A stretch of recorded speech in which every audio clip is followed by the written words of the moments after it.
Hello, beautiful soul family, and welcome to Weekly Wisdom and Insights, your home for spiritually guided transformation and empowerment. I am your host, Dearjames, and together with the unseen, Spirit, Source, and Symphony, we look at the current energies, the intuitive wisdom and insights, and we go as guided. And we have beautiful energies. We are working with a lot in this episode as we close out October.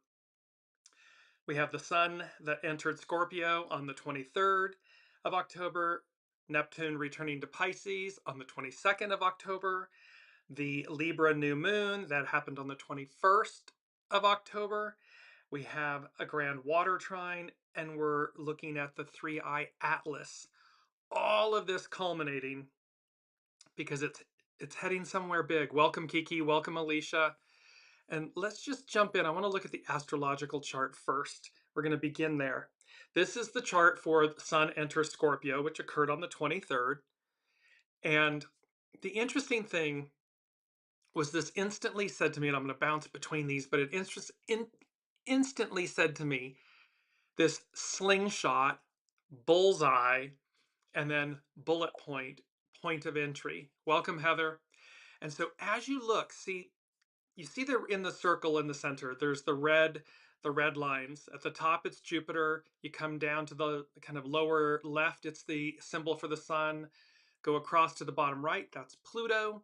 So the sun is squaring Jupiter, squaring Pluto. These are confrontational or frictional aspects that need release. And there's a loose opposition between Jupiter and Pluto.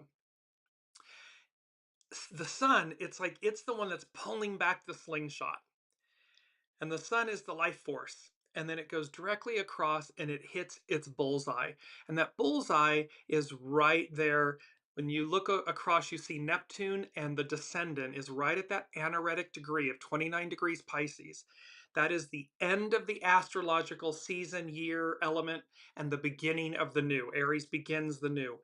So there's this aspect of the fact that the slingshot, the sun is at the apex, pulling back. It hits its bullseye, and that this bullet point, this point of entry, well, a bullet point can mean to highlight something in a spreadsheet or in a presentation. It's the little parens with a dot. Um, this was speaking more of like all of these energies are culminating, all of this building, this massive changing that we've been speaking about, and it's going to hit its bullseye. It's right at that degree from the old to the new. And with that, it brings us to our main theme. I'm going to go backwards a little bit, but our main theme is truth and transformation. The eternal light shines brightly. So this hitting the bullseye is about, the revelation of truth, transformation, and how we move beyond where we've been. And you see this beautiful ribbon. You're going to see that it looks like water, waves of light, the ribbons of light. You're going to see that theme playing out in these energies in this particular episode. And so truth and transformation, the eternal light shines brightly. And let me just go to what eternal light. So spiritually, eternal light generally symbolizes a divine, enduring presence, truth, and guidance that illuminates the path to spiritual understanding and hope. It represents God or the divine's constant presence, Christ's guiding light, the enduring nature of spiritual truth, and the inner light or spirit that individuals are meant to cultivate. The meaning varies across traditions, but the core concept is one of everlasting spiritual illumination that dispels darkness and ignorance.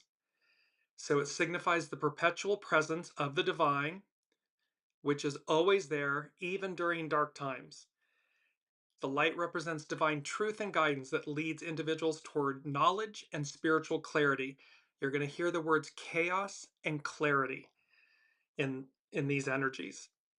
Many traditions suggest that the eternal light is also within each person, a spark of divine light that needs to be cultivated and reflected outwards through one's actions. This is about remembering. We exercise our minds, we exercise our bodies, we exercise our nutrition.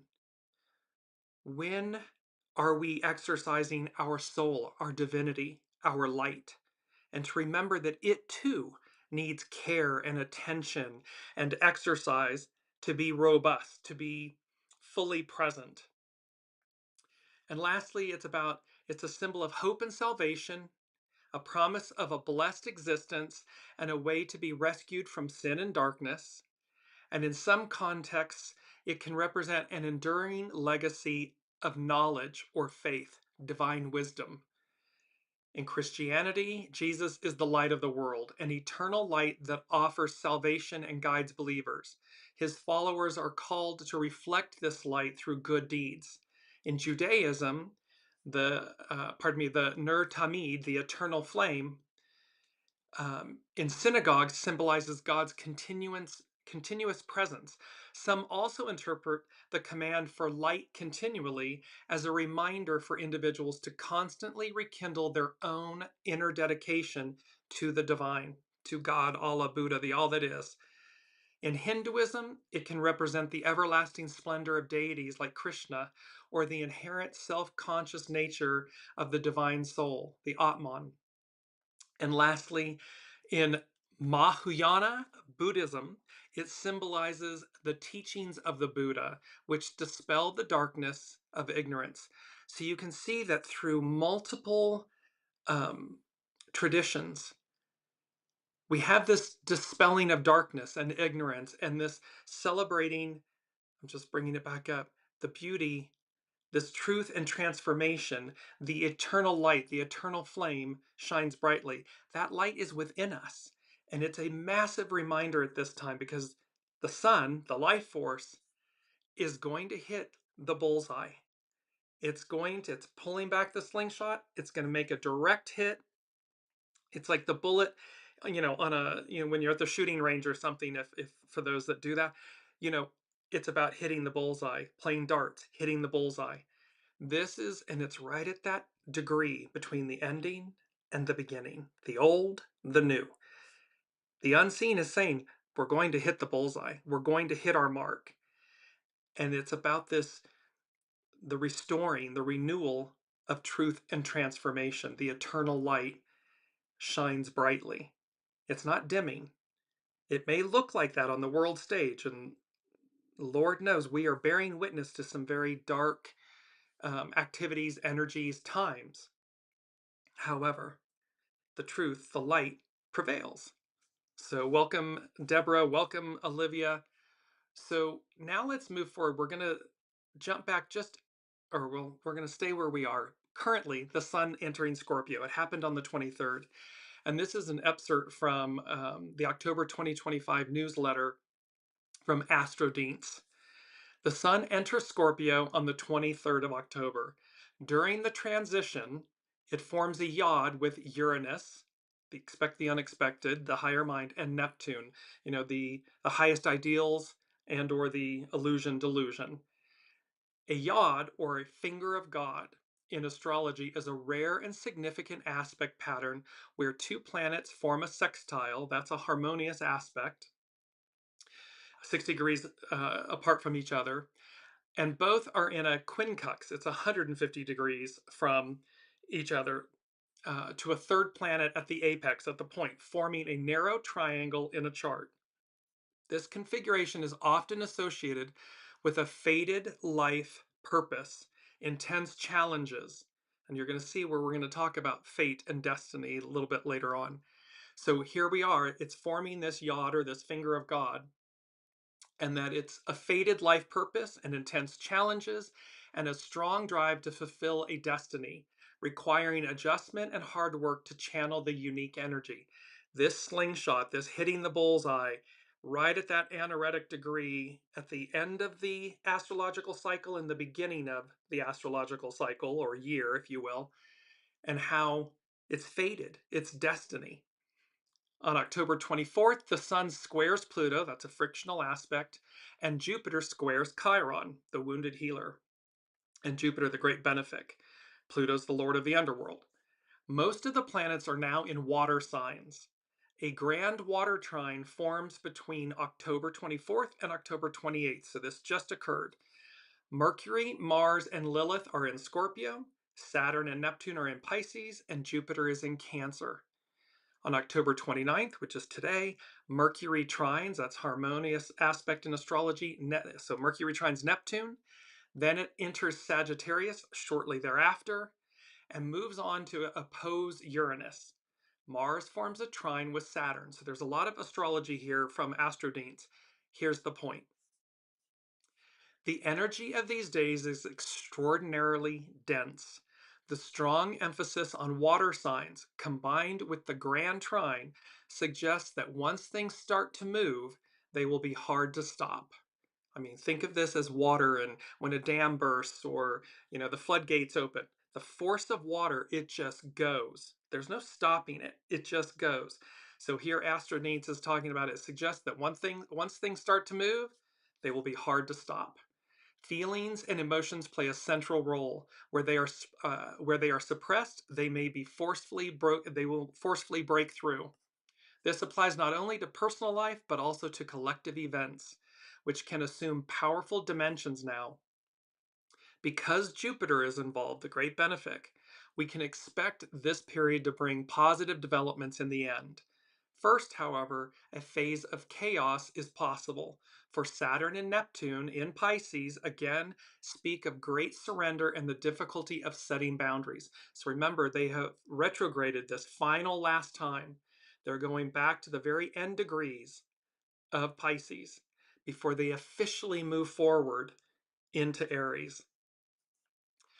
The conjunction of Mars and Lilith and Mercury in Scorpio points to conflict. Small provocations and disputes can now have considerable consequences and gain great momentum.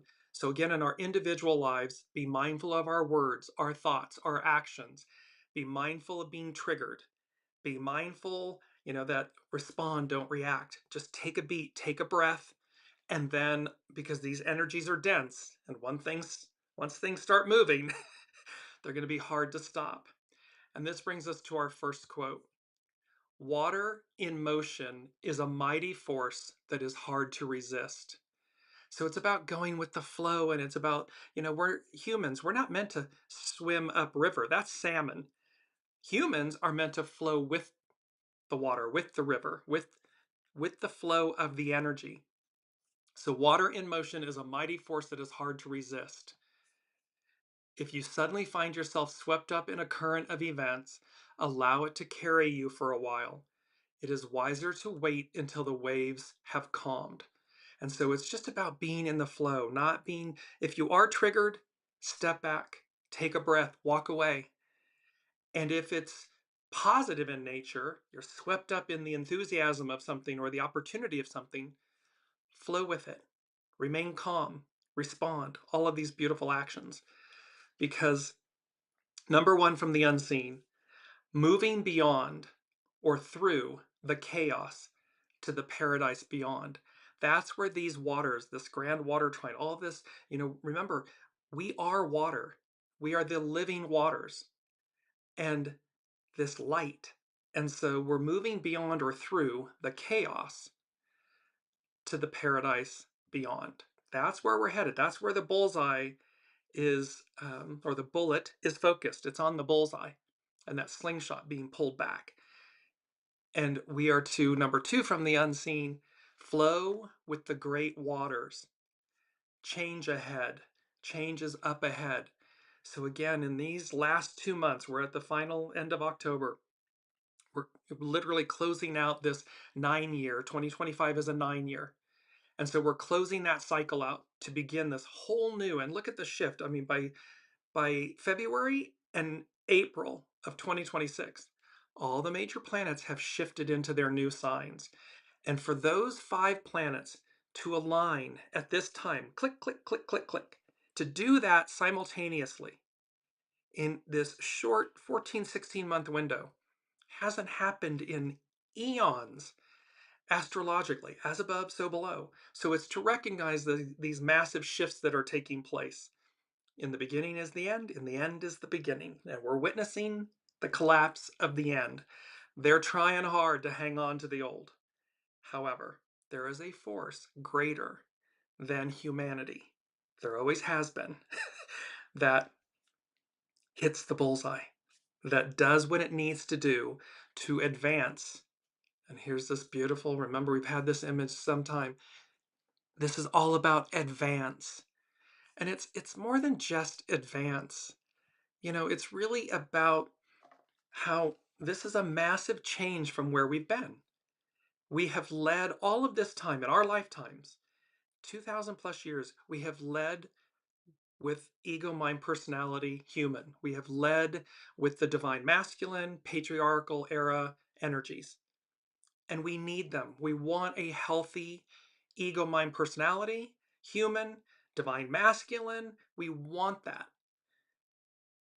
However, we want that in service to, in concert with the divine feminine, the matriarch. You know, this intuition, the soul guiding us, leading us, it being the light that illuminates, that leads. And so, this exercising of the soul, this is where we come back to recognize that A, we have one. We have a soul. That soul is connected to source, to the divine. It knows all. Might we listen to it? Might we follow it? Might we go as guided?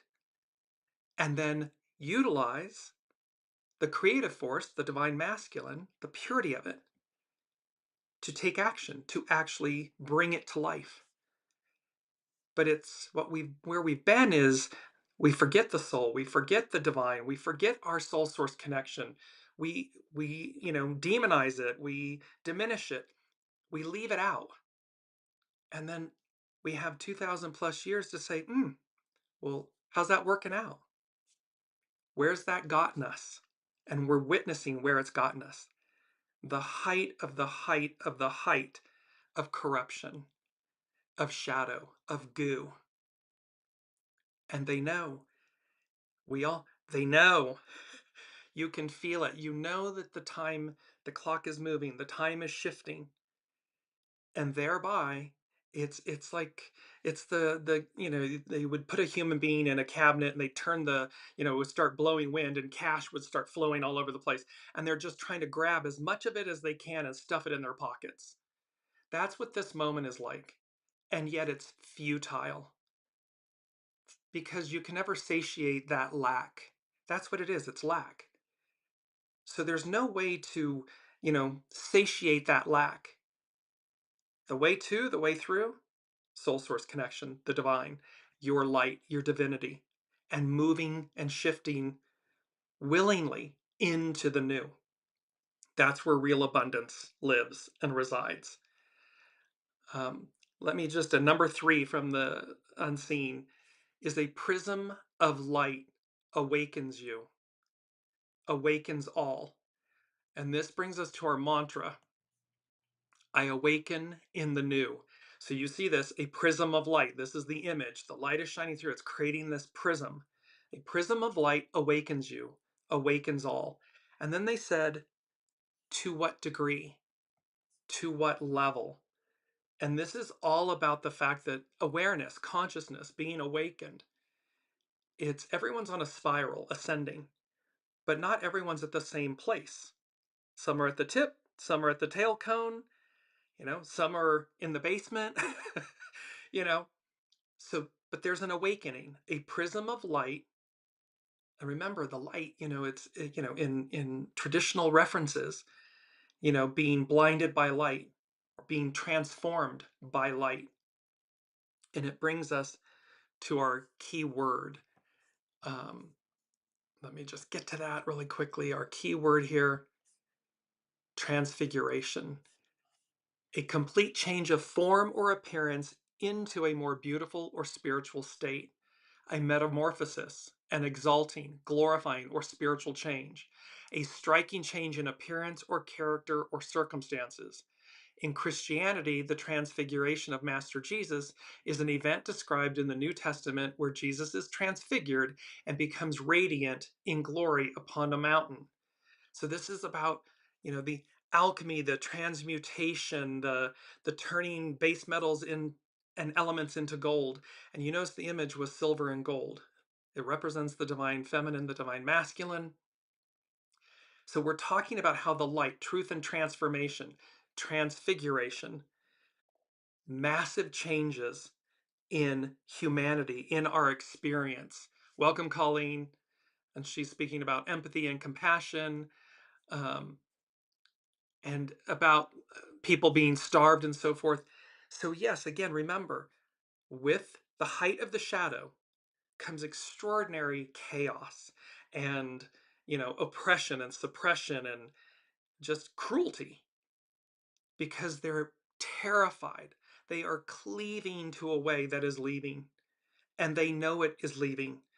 You can see it in the mass demonstrations of people around the globe being awakened, illumined, recognizing their innate divinity, their innate sovereignty, their innate power, empowerment. And so once, that it's 3 point something percent or something of any civilization, that tipping point. But again, it's to remember that the divine, the unseen, is saying to us, truth and transformation, the eternal light shines brightly. It hasn't gone anywhere. It's present. Everything's purposeful. We have to allow things to play out. Because again, it's not to forget, when the height of the shadow, the goo, is so loud, so in your face, the counter, it's Newton's cradle, and that counter, for every force or for every action, there's an equal and greater reaction or response. It's to remember that the height of the goo awakens people. It awakens them to say, I don't want that. I don't like that. I don't want that for my fellow human being. I don't want it for myself. And it awakens people. What they believe they're doing is controlling the narrative, controlling. But the higher octave, the unseen, the divine says, no, no, no, no, no. You believe you're in control, but that's not true. We are. And that is true. Mother Nature, man can construct something, wipes it out in a mere second. So it's to remember we're the guest, not the host.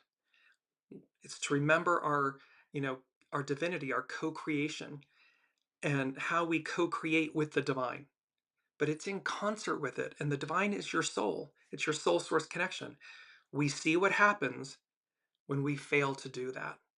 When we act solely from our divine masculine, patriarchal, ego mind personality selves, it's not pretty. It's not congruent. It's inharmonious. It creates dis-ease. That's where we find ourselves. And so now let me take us to astrobutterfly.com. And they are speaking about the new moon in Libra. Who's afraid of Virginia Woolf? On October 21st, we have a new moon at 28 degrees Libra. So this just occurred. And we're adding these all together because all of these energies are culminating. They're playing out. The new moon is square, that's frictional, square Pluto and Jupiter, and its opposite Chiron. This grand cross new moon is bound to push all our buttons, prompting us to reevaluate who we are, especially in the context of our close relationships, Libra. This is a pressure test new moon that raises a fundamental identity question. What's truly me, sun moon? What's my wounds? What are my wounds? Chiron. What's other people's narratives, Jupiter, and what's being shaped by forces outside my control, Pluto? Because Pluto, the god of the underworld, brings everything up. It's not within our control. It's going to bring it up for everyone to see. And we were just speaking about this. What's the world I wish to live in? Who as a person am I? Who do I want to be? What's a bridge too far? What's a line in the sand that I'm not going to cross? That's why this Libra new moon, the grand water trine, the sun moving into Scorpio, the sun in Scorpio. Scorpio's ruled by Pluto. It's the underworld. It's bringing it all out for us to see. Astrobutterfly.com continues, we are not other people's narratives, nor the beliefs and culture scripts we grow up with.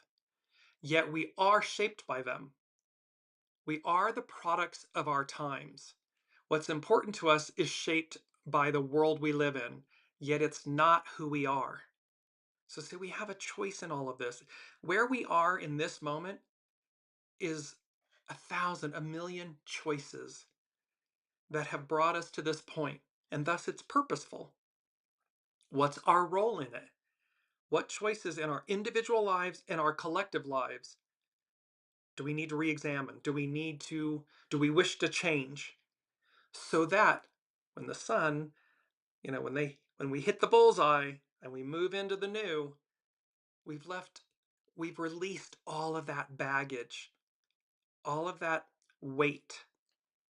I keep hearing the word, all of that garbage. We are not our wounds, yet they live at the core of our being, drawing us back to their gravity in ways we can't quite explain. We don't want to go there because we don't want to be triggered. We don't want to face the pain. Yet this avoidance means we take some actions and not others. It means we might hold back from risks, stay in situations that feel safe, or repeat patterns just to avoid the sting of the primal wound. AstroButterfly.com is articulating this so poignantly and brilliantly. When we fear ourselves, when we fear or hesitate to look at ourselves, to take stock, to take ownership, look at what happens. We repeat things. We stay stagnant in places we should have left long ago. We miss beautiful opportunities that our soul has chosen with us, for us. And so it's about this question of, do you want to delay your divinity, your greatness? Because there's always more. It's just a point of, are we willing to release it? Are we willing to let go of the old? And this is what we're seeing on the world stage. Such fear of letting go of the old. Heaven forbid I will not be in power the way I was. And yet you fail to receive or accept how you might evolve and walk into great, extraordinary power, divinity, power, empowerment. But it's in a new way. And it works for everyone, for the people, we the people, for all. Is it different? Yes. But that's not a bad thing. That's a really beautiful, great thing. AstroButterfly.com. Our life is shaped by our wound, yet that's not who we are. And there is Pluto, the unavoidable cycles of life and death, the raw, unnegotiable power of nature. And while we all play by Pluto's rules, we are not Pluto. So we are subject to the rules. We need to face things or not, but look what happens when we don't face them. It's chaos. It's madness. It's destruction because we're not facing it. We're burying our heads in the sand versus the purity, the release, the renewal, the moving beyond through the chaos to the paradise beyond. It's the land of milk and honey, the promised land, to this paradise beyond. There was a time that came before us where it was eternal spring. It's written about. Where life on earth was eternal spring, true north. That's a paradise beyond. And as we've said, it's the one that came before us. It's the one before us. It's the one to come. Who's Afraid of Virginia Woolf is a play on Who's Afraid of the Big Bad Wolf, but with the intellectual, emotionally complex Virginia Woolf substituted for the monster. In the play and the movie with the same name, the characters construct elaborate fantasies and illusions in their marriage to cope with disappointment and pain. The core psychological theme is, are you afraid of facing the truth? This is about truth and transformation. The eternal light shines brightly. There's no escaping the truth, the eternal light, the divine. And so, are you afraid of facing the truth? Because it's not the relationship that's the problem. It's our narratives. It's our unwillingness to face the truth that keeps us imprisoned in them. When we face the truth, we know what to do.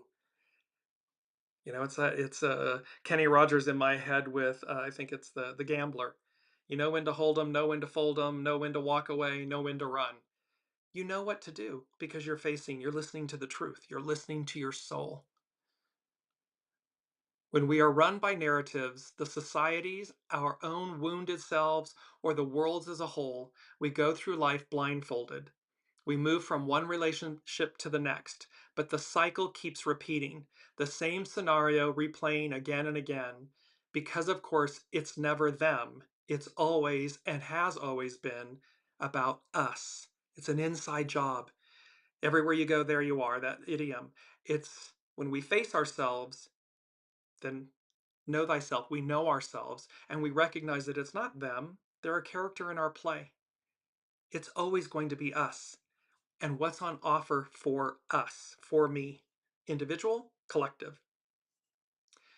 And it's not in the sense, this is astrobutterfly.com, not in the sense of who's right or wrong, and not even from the perspective of whether we should be in a relationship or not, but in the sense that our own awareness is the only thing we truly have control over. Our own awareness, consciousness, whether we choose to listen to our soul source connection, is the only thing we have control over. Do we choose to go as guided, or do we choose to ignore it, to dismiss it? And that internal compass, that internal connection is your true global God positioning satellite, global positioning satellite. It knows what you're to do or not do, as the case may be. And are we listening to it? And in conclusion, astrobutterfly.com, the new moon in Libra invites us to look at ourselves and life as it is, to have the existential courage to cut through outdated narratives and meet what's real without the safety net of illusion. This is just getting real with ourselves. This is where we are. The sun, slingshot, bullseye, this moving beyond or through the chaos, because that's the choice. Do you want to remain in chaos, confusion, destruction, doubt, fear, lack, limitation? Or do you want to reach the paradise beyond? And it's about how you do that is flow with the great waters, the living waters, the light that is within us, our divinity, our divine selves. Flow with the great waters. Change is ahead. And a prism of light awakens you, awakens all. To what degree? To what degree the prism of light awakens you is dependent and incumbent upon you.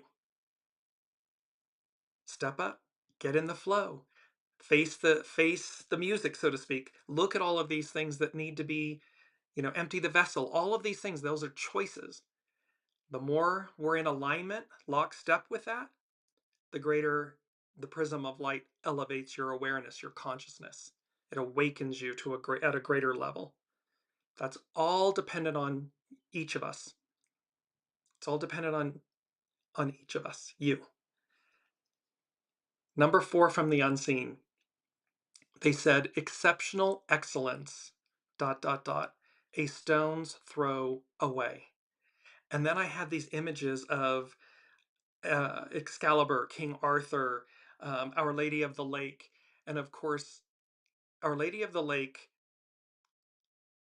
it's a magical sword. Excalibur is a magical sword that the Lady of the Lake gives to King Arthur when the sword of the stone is broken. The sword that's pulled out of the stone breaks. But she provides him, divine feminine, providing the divine masculine, she provides him with this magical sword. Swords represent clarity, cutting through, truth. And so, and there was this aspect then also of it's a stone's throw away, and it was the stone of destiny. The stone of destiny originates in Scotland, and it conferred kingship or queenship, and it was used in coronations where the sovereign or the person chosen to be king or queen would accept and make their oath to the divine. And that stone, it's a literal real stone, and then it was used in England and the United Kingdom, and then it's been returned to Scotland. So there's this aspect about exceptional excellence. And exceptional excellence means an outstanding or extreme level of high quality, merit, or ability. It combines two words that describe something that is much better than average and superior to others. The phrase emphasizes the quality is not just good or excellent, but is truly exceptional or extraordinary. So it's beyond what is usual, ordinary, or average. It's extraordinary. The state of being extremely good or superior or of high quality. And the phrase suggests that combined, this exceptional excellence, the phrase suggests a level of performance, quality, or virtue that stands out significantly, even among other excellent examples. It's number 4 from the unseen. It's foundational. This exceptional excellence, dot, dot, dot, a stone's throw away. So there's a beautiful, what the unseen is saying. They're talking about a paradise beyond, living waters, the light, the eternal light shines brightly, hitting the bullseye. You can see where all this, it sounds very mystical, magical, otherworldly, and yet again, as we've said many times, it doesn't make it any less true. It does not mean that that quality, that exceptional excellence, doesn't reside within all of us. It does. We simply need to choose it. And that is an individual and a collective choice. One is not incumbent or, on the other. We can individually choose it and to what level. But it does require that we face, the Pluto, the Sun, and Scorpio. We face all of the goo to recognize, my self-doubt, my self-confidence, my all of these things that are weighing me down or holding me back, or they came from my upbringing or however it may have come, or from society and so forth. It's like they're showing me like a really heavy, wet animal skin, just soaked, heavy, and going, ugh, and just taking it off and thunk. Well, then we stand in our divinity, in our divine nature, our nakedness, our nudeness, because we've taken that burden and laid it down. It's no longer ours. Um, and Alicia is speaking about the stone of Scone. And so we have, so yes, in the King Arthur and the Stone of Destiny and all of these mythical, and they're mythical, air quotes mythical, but they're also historical. So when we look to the United Kingdom and England and Wales and Ireland and Scotland, and if you've ever, Scotland, Northern Hebrides, I don't know that there is a veil. There it is so mystical, magical, otherworldly. So if you've not been, don't delay. It is something for the richness of the soul, and that too will awaken you. Let me now move to, we are going to go to North Point Journal, and she is speaking about the 3-Eye Atlas. This is Pam Youngins, the astrologer at North Point Journal.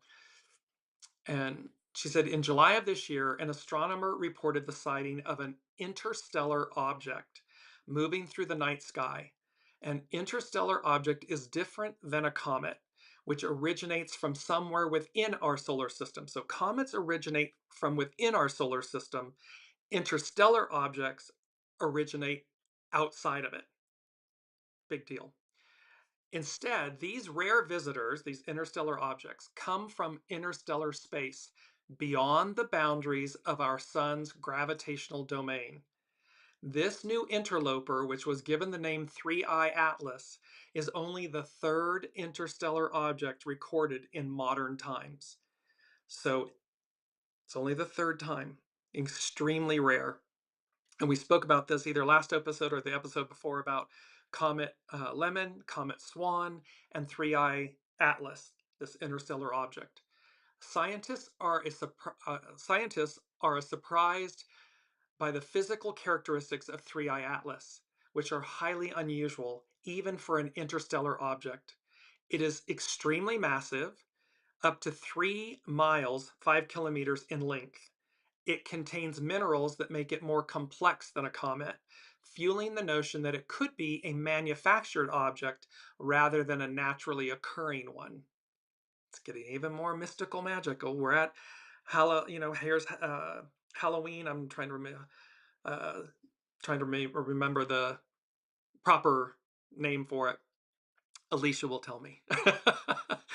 It is traveling at a very high speed, faster than any other known visitor to our solar system. 3I Atlas also appears to have a very unusual tail, which at times seems to be extending in front of it rather than behind it, as would normally be expected. Comets have tails. 3I Atlas appears to have a tail and then appears to have that tail invert and go before it. So, what indeed is 3I Atlas? This is a question that doesn't yet have and may never have a definitive answer that we will all agree on. Metaphorically, some see it as a bird, some see it as a plane, and some believe it is Superman. So you get that it's a bird, it's a plane, it's Superman, because it's unknown to us. And yet, everything is purposeful in the universe. No matter what 3I Atlas really is, its very existence represents something important for humanity. Through its physical characteristics, it contradicts our assumptions about what is possible. Its very existence stretches our imaginations and inspires us to seek truth in new ways. Truth and transformation. The object symbolizes something that is completely new and unknown, and perhaps undefinable from our current level of understanding and technological expertise. It's beyond our current understanding, our conscious awareness, and yet a prism of light awakens you, awakens all at different levels. In providing this puzzle for us to ponder, 3I Atlas is opening our minds to even greater mysteries and no doubt preparing us for more experiences in the future that will challenge our scientists as well as our own personal beliefs and expectations. This is about, expanding our consciousness, awakening us to our soul source connection, moving beyond the square box we've allowed ourselves to be placed in. And this is true when we're looking at what's happening, this collapse of the previous era. In its height, we all loved it. There was, it was joyful and we found a sweet spot and maybe at the peak of it or the center of it. But then as it moves towards decay, decline, stagnation, because the new is arriving, it presses all the buttons, it pushes all the boundaries. And there are those that are fearful, so fearful that they're clinging, they're trying to cleave and cling to it. It's that train over the abyss that we've shown. And yet before us is the magic, awe, and wonder of what is before us, what's unknown to us. And yet it is us, it's a part of us. Unity, oneness, the divine, that divine spark, the light, the living waters. So it's not outside of us. It's simply right on time. It's divine timing. It's right on time to awaken us. So Pam Youngin's North Point Journal. 3I Atlas is at perihelion this week, meaning closest to the sun, with its closest pass to our sun today, October 29th, and tomorrow, October 30th. While the brightness of our central star makes the object less physically visible at this time, it is also shining a light on whatever the object represents metaphysically and emits energetically. So because it's like being Kazemi, when a planet is Kazemi in the heart of the sun. Well, 3I Atlas, today and tomorrow, is in the heart of the sun. One could say Kazemi, in Kazemi with the sun. Well, that's going to amplify, magnify, purify, bring to light. So Pam Youngins is speaking about, what it represents metaphysically, energetically, spiritually, and how it transforms. She goes on to say the interstellar object will be at its closest proximity to Earth on December 19th. This is also the day of a powerful new moon in Sagittarius that is conjunct both Venus and Mars, closely square Saturn Neptune, and tightly trine Chiron Eris. with the Capricorn solstice occurring just 2 days after that moon lunation. That third week of December is setting up to be, quote, an interesting and pivotal time. The bullseye, we're moving towards it. Number 5 from the unseen is lost in translation. Clarity returns, revives itself. So again, that when we take that heavy cloak off, the clarity of who we are, the purity of who we are, our light, our living waters, everything comes in, becomes clear. The sun and three-eye atlas being Kazemi together, and then it comes closer, comes towards Earth. Awakening, illumination, transfiguration, transformation. There's all of these, you can see these illuminating words. So as we move then, I want to go to not number 4, it's Astrology by Lauren. And she's speaking about Neptune returns to Pisces. And she begins with a quote from The Stranger is a Theologian by Dennis Diderot. Wandering in a vast forest at night, I have only a faint light to guide me. A stranger appears and says to me, "My friend, you should blow out your candle in order to find your way more clearly." See, the candle is external, it's outside of us. And here, the stranger says to us, "My friend, you should blow out your candle in order to find your way more clearly." The living waters, the internal light that shines brightly, it's eternal. This is talking about our soul, the wisdom of our soul, the illumination of our soul. That light that knows all, that will guide you perfectly. And when we individually extinguish that external candle, that external light, to listen and go as guided from our internal light, it's a game changer. It's a whole new world. It's a whole different way of being. And that's where we are. That's what's before us. So, Astrology by Lauren. On September 1st, Saturn returned to Pisces for some unfinished business. It is still wending its way back through the latter degrees of the sign until it finally stations on November 28th. While here in Pisces, there can be this experience of things fading and departing, of needing to tie up some loose ends, of things being sloughed off and released. That was snake medicine back some episodes ago. As a result, we could find ourselves floundering, trying to find something recognizable to hold on to while the tides keep shifting us back and forth. You see all of these references to water, to light, chaos, clarity, and this shifting us back and forth. This is a very uncomfortable feeling as our usual structure, rules, and systems fade. They're collapsing because new ones are arriving. On October 22nd, Neptune also returned to the very last degrees of Pisces, where it will remain until January 26th, 1/26/26. Like taking a deep dive into the murky waters of the past, we are being drawn back to assimilate, to process, and make sense of what once was. This can be emotionally overwhelming as we feel drawn into this vortex of disillusion. And this is important.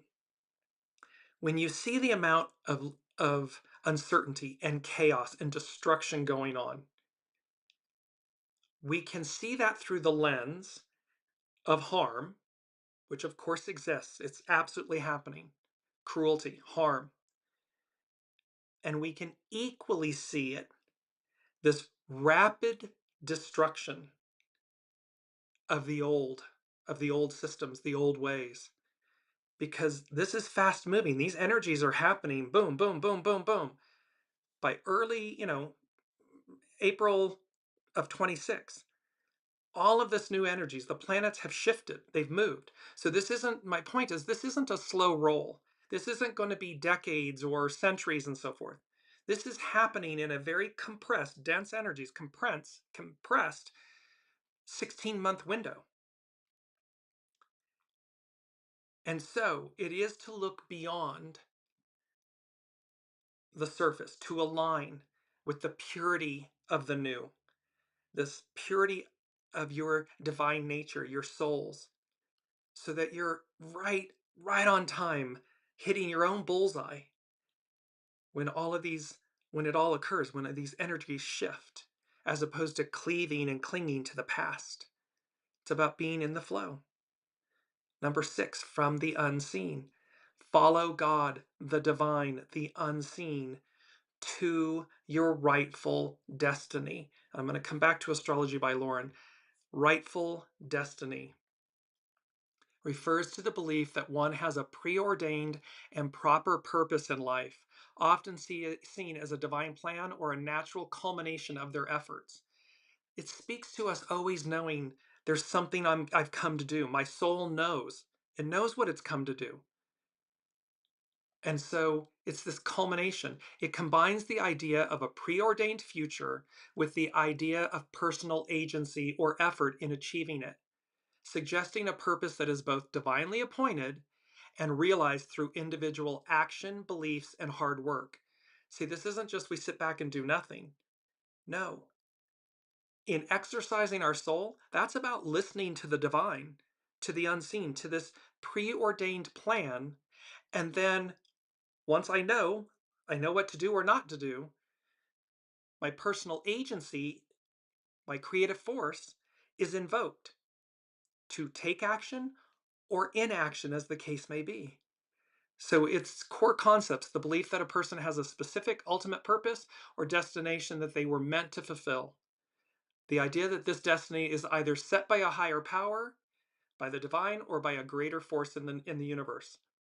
The role of the individual is fulfilling their destiny through choices, actions, and personal growth. A mindset that looks forward with a sense of possibility rather than dwelling on past regrets or the past. And achieving a sense of meaning, happiness, and fulfillment by living in accordance with one's perceived rightful destiny. In many religions, a rightful destiny is seen as the divine's purpose for an individual, a role to play in a divine plan, and a future that is aligned with divine will. A belief that destiny is a result of both a larger cosmic order and the individual's own choices, requiring one to harness their inner power to chart their course.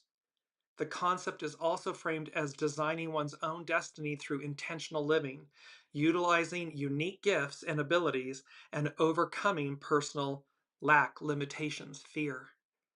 So we have this beautiful follow the divine, follow God, the divine, the unseen, to your rightful destiny. This preordained, in concert with free will, choice, paradise beyond. That's what all of this has been culminating and coming towards, working towards. So we go back to Astrology by Lauren. Expect all sorts of feelings to arise as it does so. The intriguing, the inspiring, as well as fear and even dread for what once was. The murky bottom is being stirred up, bringing it all back up to the surface. In the very last degree of Pisces, there is this anticipation of loss, a sadness for what once was, and ennui and despair as we stand here betwixt and between, that's a previous show, betwixt and between the past and the future that is still so impossibly uncertain.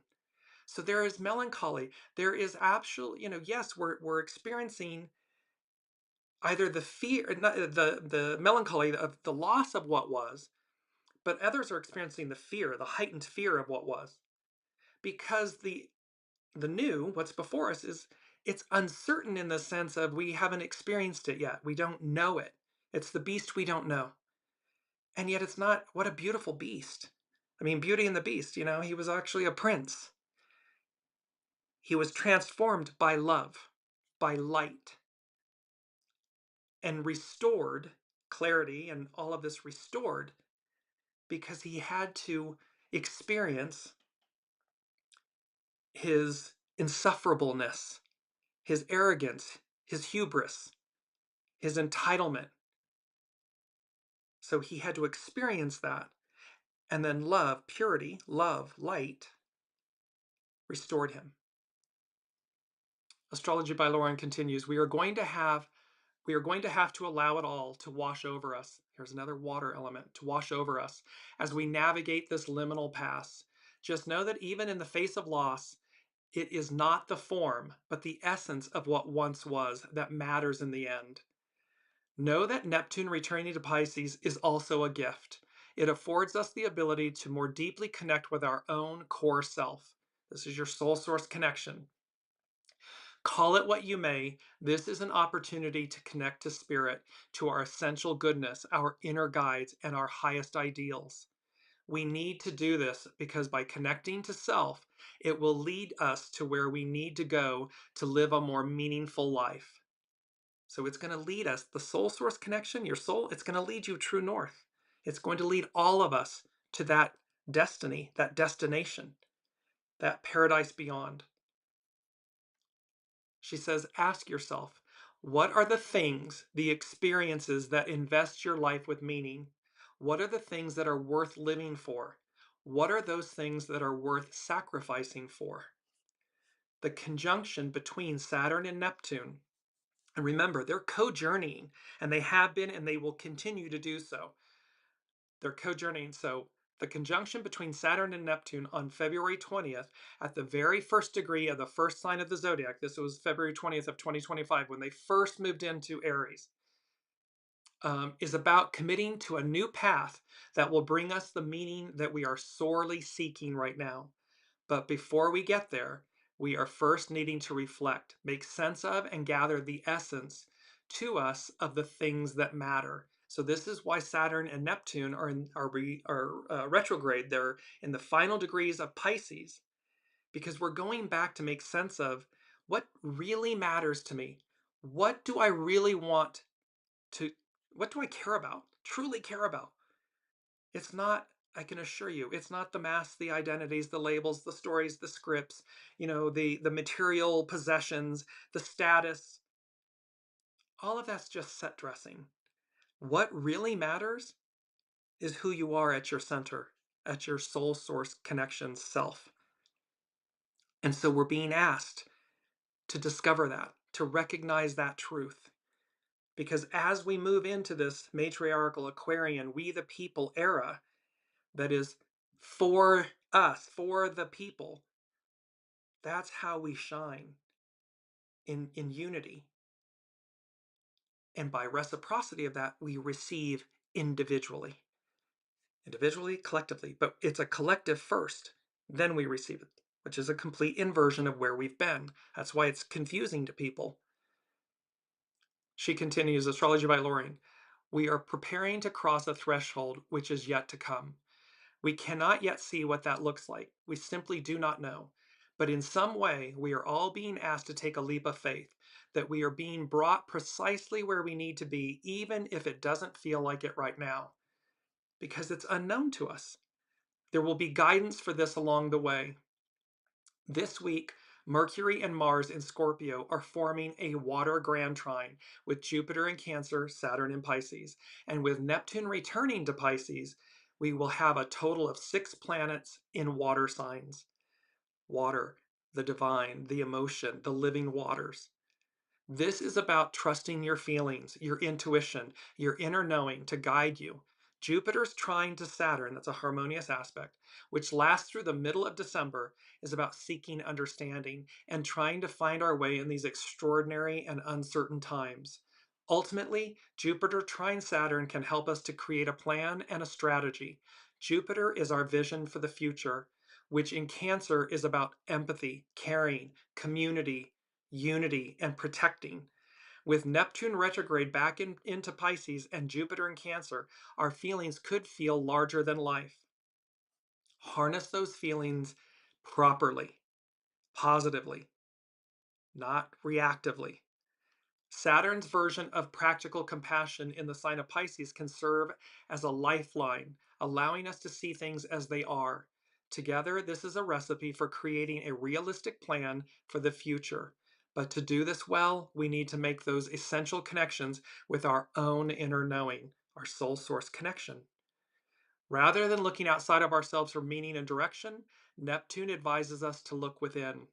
Neptune, in its highest expression, is a planet and messenger of that one divine essence that we all share, that divine spark within.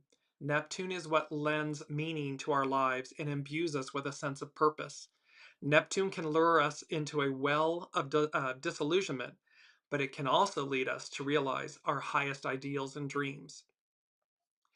Neptune speaks to us through the subtleties of the intuition and through our dreams. It speaks softly and requires us to be present. Neptune speaks to us through that part of us that is centered in the divine and which brings us that faith is needed in these times of uncertainty. It is that slight effervescent kernel of hope that even in the face of extraordinary change, that the good will somehow prevail. The eternal light shines brightly. It will prevail. It always has. It always will. And so may it be that we find comfort and guidance in these liminal times. In Astrology by Lauren, she concludes with a quote by Paulo Coelho. May love fill your heart, compassion guide your mind, faith rule your soul. And so this is about going as guided, about being one with the divine. And what was so interesting is the unseen gave me 1, 2, 3, 4, 5, 6, 8. And I instantly knew that 7, and we have talked about this a lot, 7 is about the foundation of God's word. It's about the perfection, the completion, and the divine fulfillment. That's what 7 represents. So 7 is self-explanatory. It's the divine spark within us. It is the fulfillment of divine will, destiny. The arc of destiny moves forward. This advance and how we all get there.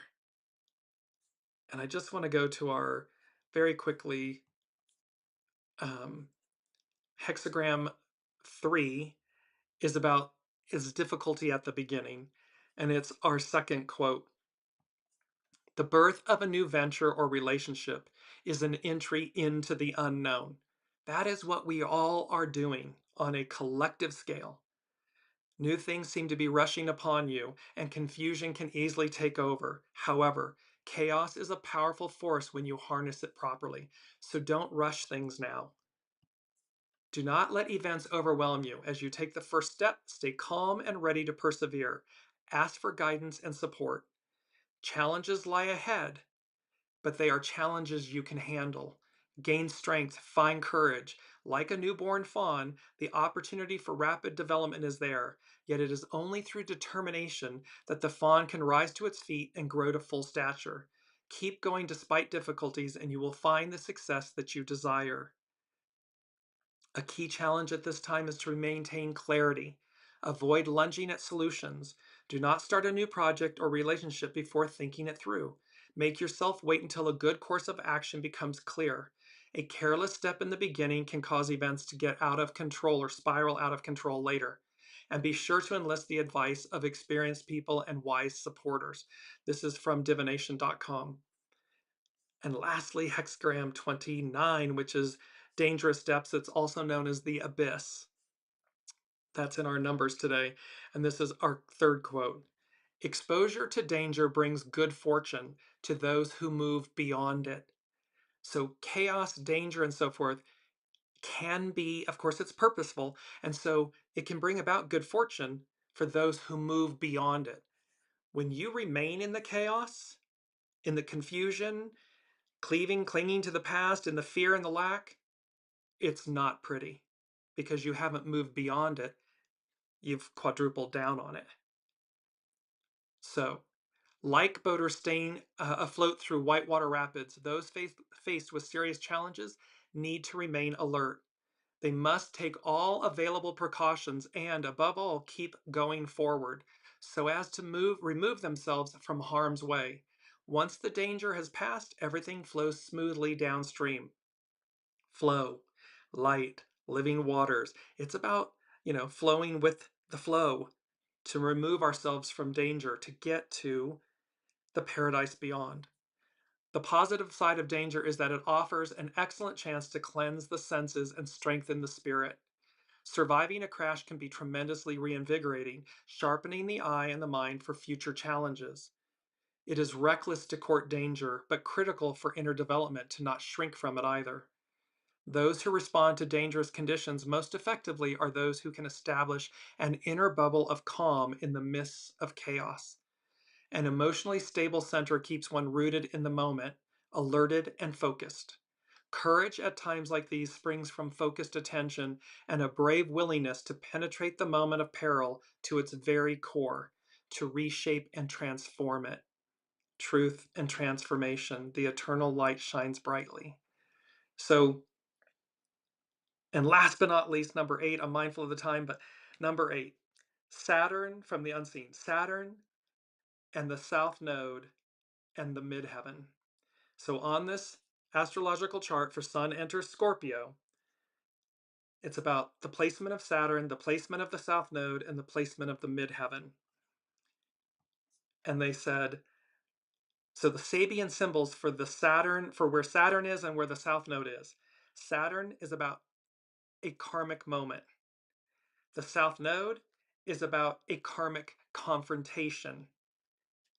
And the midheaven is hour of decision. H-O-U-R, hour of decision.